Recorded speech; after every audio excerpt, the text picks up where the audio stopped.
Hello engineers, I hope सब बढ़िया होंगे। दोस्तों, एक बढ़िया रिक्रूटमेंट के साथ फिर हाजिर हूँ। ये रिक्रूटमेंट इफ्को की तरफ से आ रही है। जी हाँ, इससे पहले मैंने जो रिक्रूटमेंट डाली थी वो जीईटी पोजीशन की डाली थी, यानी कि ग्रेजुएट इंजीनियर ट्रेनी, जिसमें बी बीटेक वाले क्या है एलिजिबल होते हैं। और ये वाली जो रिक्रूटमेंट निकली है ये डिप्लोमा और बीएससी वाले स्टूडेंट के लिए निकली है। ठीक है, इस वीडियो में मैं सारा कुछ बताने वाला हूँ कि फॉर्म कैसे अप्लाई करना है, कौन कौन अप्लाई कर सकते हैं और किस डेट तक फॉर्म अप्लाई होंगे। चलिए वीडियो को स्टार्ट करते हैं। और देखना, सारी लिंक अप्लाई की मैं डिस्क्रिप्शन बॉक्स में दे दूंगा, वहां से आप चेकआउट कर सकते हैं। ठीक है, तो ये देखिए, सबसे पहले क्या है, ये Indian farmers fertilization corporative limited IFFCO की तरफ से एक नोटिस निकाला गया था 28/4/25 को। ठीक है, और ये 2026 का एडवर्टाइजमेंट है। ठीक है, अब देखो इसमें क्या है, भर्ती जो है recruitment of assistant training operator for IFFCO Paradip unit. अब ये पड़ता कहाँ पर है, तो भाई ये जो पारादीप है वो उड़ीसा के अंदर पड़ता है। ठीक है, अब देखो, online registration of application commence from 1/5/2026, यानी कि 1 तारीख से स्टार्ट है एंड क्लोज ऑन 8/5/26। तो लिमिटेड टाइम के लिए वैकेंसी है, आप जल्दी से उसको फॉर्म को फिलअप कर दीजिए। देखो इसमें क्या है, टेस्ट ऑनलाइन होने वाला है घर बैठे। ठीक है, चाहे लैपटॉप पे दो चाहे मोबाइल पे दो, कोई दिक्कत नहीं है। आप शॉर्ट लिस्टेड हो जाओगे तो मेल आपके पास आ जाएगी। ठीक है, the link to the online registration is available on the website of ifco.in पर। कोई दिक्कत नहीं है, मैं खुद दे दूंगा आपको लिंक। ठीक है, अब देखो, पोजीशन जो है assistant training operator of Paradip plant. ठीक है, जो क्या है उड़ीसा के अंदर स्थित है। ठीक है, अब मेरी बात ध्यान से सुनो, यहाँ पर ओपन कंपटीशन नहीं है। ठीक है, यहाँ पर कुछ सिलेक्टिव ब्रांच ही इसके अंदर एलिजिबल है। ठीक है, अब देखो वो क्या है, वो देखो क्या है, अगर आपने क्या है 1 साल की अप्रेंटिसशिप कंप्लीट कर रखी है, ये देखिए 1 साल की अप्रेंटिसशिप अगर कंप्लीट कर रखी है 30/4/2026 तक।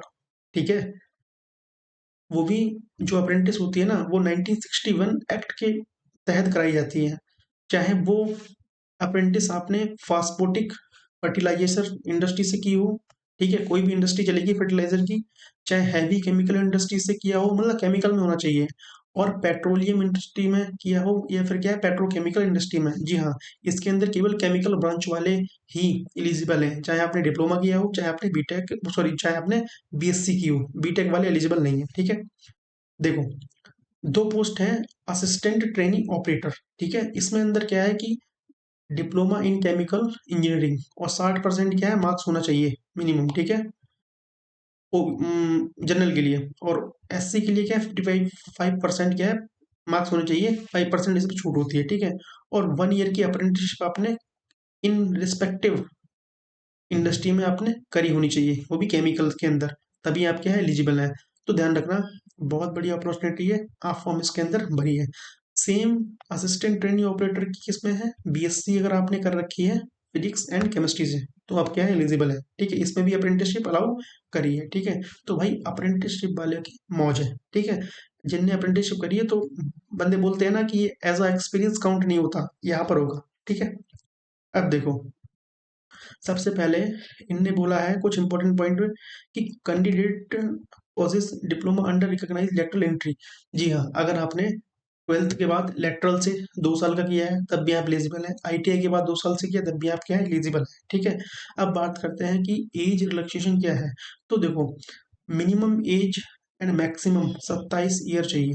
ठीक है, जर्नल कैंडिडेट्स के लिए। ठीक है, रिलैक्सेशन जो है 5 साल किसके लिए होता है, एससी एसटी के लिए होता है। ठीक है, अब सुनो, सबसे पहले बात करते हैं कि पैसा कितना मिलेगा। तो पैसा क्या है, ट्रेनिंग पीरियड पे स्टाइपेंड मिलेगा 31,000 रुपये plus as per rule other allowances per month. जो अलग से अलाउंस होंगे वो नहीं, केवल बेसिक पे क्या है 31,000 है, बाकी अलाउंसेस जो है वो अलग है। ठीक है, तो सैलरी ठीक ठाक बन जाती है। ठीक है, अब देखो, बीएससी के अंदर भी सेम स्केल दे रखी है। ठीक है, थोड़ी बीएससी वालों की ठीक है ठाक है, इसमें क्या है कि पी स्केल 34,000 से 64,000 तक दे रखा है। ठीक है, ये बेसिक है और इसके बीच में आपकी सैलरी पड़ जाएगी। ठीक है, अच्छा, अब सबसे पहले क्या है कि इसमें मोड ऑफ सिलेक्शन क्या है, तो सिंपली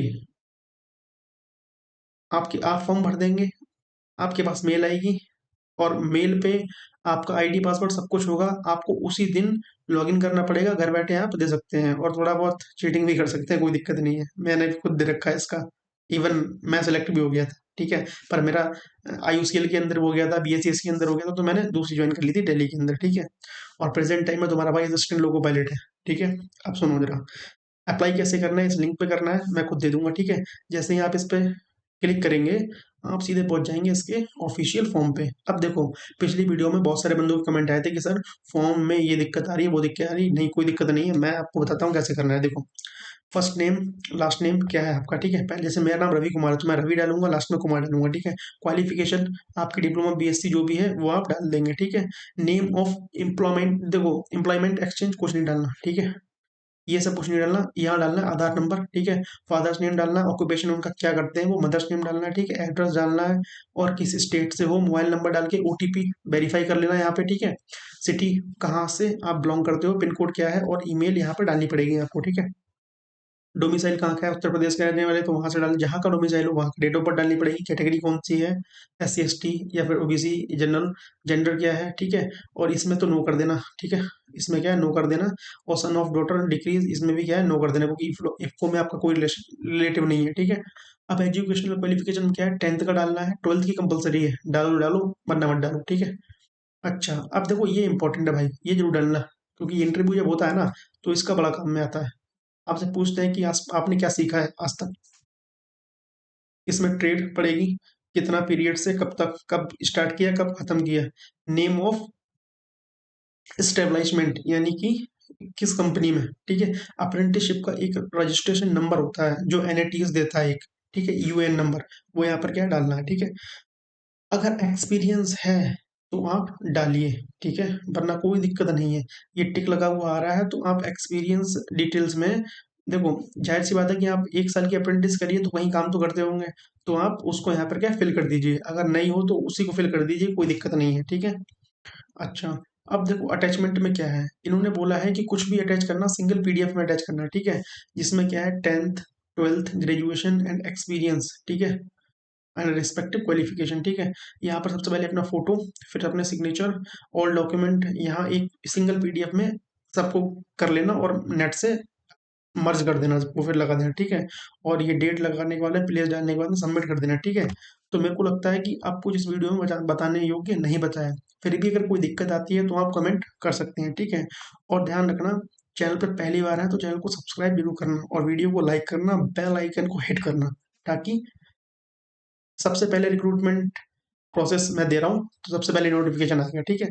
मिलते हैं नेक्स्ट वीडियो में, और ऐसे ही दमदार पढ़ाई करती रहिए। कोई भी दिक्कत हो कमेंट बॉक्स में आप बोल देना, ठीक है। नेक्स्ट वीडियो में लेके आऊंगा कि एई और जेई के लिए ऑफिशियल सिलेबस क्या है, किसी भी एई जेई एग्जाम को क्रैक करने के लिए, ठीक है। कोई भी दिक्कत हो तो आप कमेंट करना, ठीक है। मिलते हैं नेक्स्ट वीडियो में।